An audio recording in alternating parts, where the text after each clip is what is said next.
برادرم رشید عمر صاحب نے جس فریضہ ہے امر بالمعروف اور نہی عن المنکر کے بارے میں سوال کیا، یہ فریضہ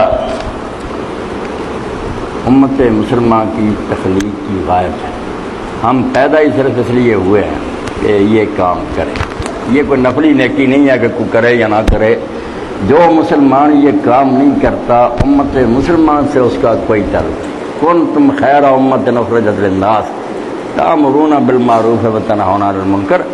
اللہ کہتا ہے کہ تم دنیا کی بہترین امت ہو اور صرف اس لیے اٹھائے گئے ہو کہ لوگوں کو نیکی کا حکم دو اور برائی سے روکو۔ اللہ کہتا ہے پیدا ہی تمہیں اس لیے کیا۔ بہت نبی رسول آئے مگر اللہ کے رسول پر نبوت ختم ہونے کے بعد یہ ذمہ داری تمہارے کندھوں پر ڈال دی گئی کہ اب اس کام کو تم نے سنبھالنا۔ اس لیے جیسے چھری بنانے کا مقصد ہے کہ وہ چیز کو کاٹے، اگر ڈھیر لگتے جائیں چھریوں کے مگر وہ کاٹے کوئی بھی نہ، بیکار ہے سارا کام۔ مسلم ہوں اور امر بالمعروف اور نہی عن المنکر نہ کریں، نہیں، وہ ایسے ہے جیسے چراغ کہتے ہیں جل رہا میں روشنی نہیں دے رہا، یہ فرض بھی نہیں کیا جاتا، ہو ہی نہیں سکتا کہ چراغ روشن اور ارد گرد کو وہ روشن نہ کرے۔ مسلم ہو اور وہ امر بالمعروف اور نہی عن المنکر نہ کرے، مسلم نہیں ہے۔ البتہ استطاعت کی حد تک کتنا وہ کر سکتا ہے، کوئی چھوٹا چراغ ہے، کوئی بڑا ہے، کوئی 1000 بلب کا، جتنی استطاعت توفیق ہے اس کے مطابق اس پر ذمہ داری۔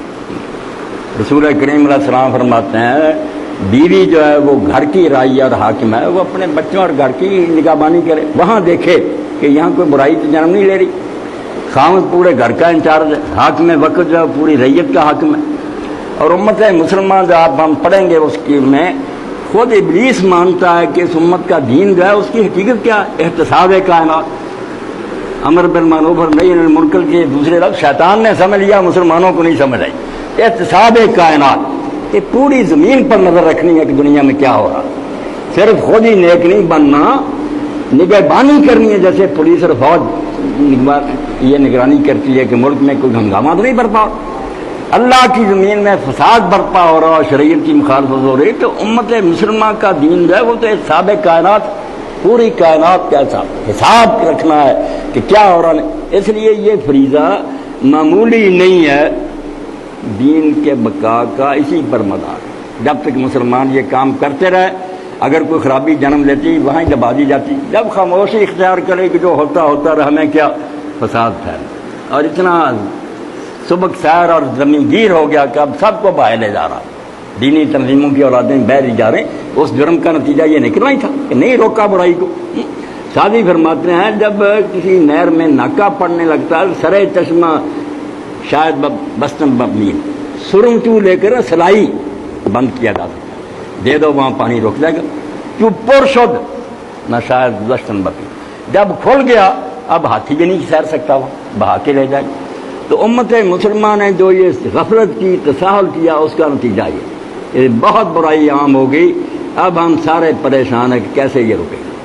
تو یہ اللہ اور رسول کی طرف سے امت مسلمان کا اصل مقصد پیدائش بیان ہوا کہ ہر شخص اپنی جگہ یہ کام کرے، باقی کرنے کے لیے استطاعت چاہیے، جو پاور حکومت کے پاس ہے وہ استعمال کرے، دینی تنظیم اپنے ارکان کو جتنا قابو کر سکتی کرے، مرشد اپنے مریدوں کو جتنا سنبھال سکتا کرے، استاد شاگردوں کو جتنی استطاعت ہے۔ مگر ایک بات اس سلسلے میں یاد رکھنی چاہیے جس کو عموماً دینی لوگ نظر انداز کرتے، دینی تنظیمیں تو ماشاءاللہ کچھ ذہن ان کے فراغ ہیں، جو مدارس کے لوگ ہیں نا وہ ایسی چیزوں کو منکر قرار دیتے ہیں جو شریعت میں منکر نہیں ہے، ان کے نزدیک وہ غلط ہے، دین میں نہیں، کوئی امام اس کو جائز سمجھتا، اس لیے اس پر روکنا ٹوکنا یہ غلط۔ جو بات اتفاقی ہے پوری امت مانتی ہے کہ شراب غلط ہے، زنا غلط ہے، جھوٹ، اس پر ٹوکے۔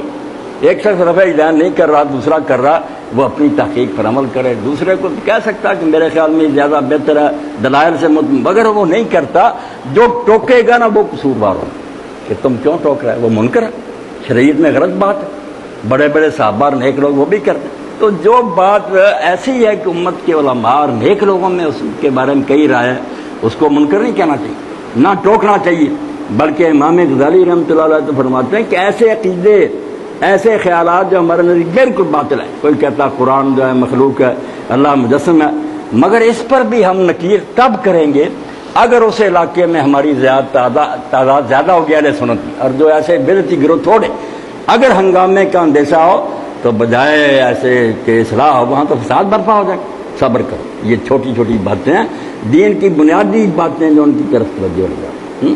اس لیے امر بالمعروف اور نہی عن المنکر ہے تو بالکل لازم، اور دینی جماعتوں کو اور سب مسلمانوں کو اس کی فکر ہونی چاہیے.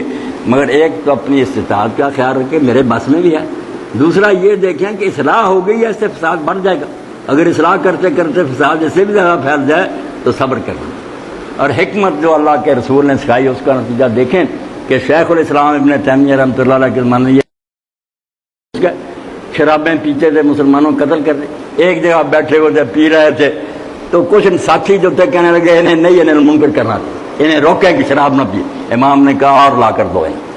وہ کہیں امام ابن تیمیہ ہو کر آپ کے فرمایا بیوقوف ہو، جب یہ شراب نہیں پیتے ہوش میں ہوتے ہیں مسلمانوں کے سر کاٹتے ہیں، منارے بنتے ہیں. جب تک بھی ہوش رہتے ہیں مسلمان تو بچے رہتے ہیں. تم نہیں انہیں منکر کر کے شراب سے روک کر مسلمان مروانا چاہتے. مگر یہ باتیں حکیم آدمی سمجھتا جو دین کی روح سے واقف ہے کہ کہاں کیا کرنا. نادان ہے نا، وہ تھوڑے سے پھوڑے کا راج کرتے کرتے مریض کو ہی مار دیتا. تو اللہ ہدایت دے، دین کو صحیح معنوں میں سمجھیں اور کام یہ کرنے کا. جہاں اس نے کوتاہی کی بخشے نہیں جائیں گے، چھوٹیں گے نہیں. یہ کوئی معمولی بات نہیں. جیسے میں نے عرض کر دیا کہ میری اور آپ کی جو تخلیق کی غایت ہے نا کہ مسلمان پیدا کیوں ہوا ہے، وہ یہی ہے کہ ہر مسلمان اللہ کا سپاہی ہے، بغیر تنخواہ کے اللہ کا لشکری ہے. اس نے دیکھنا کہ ردیل کیا ہو رہا، برائی کو کچلنے کے لیے اپنی کوشش پوری کر دی.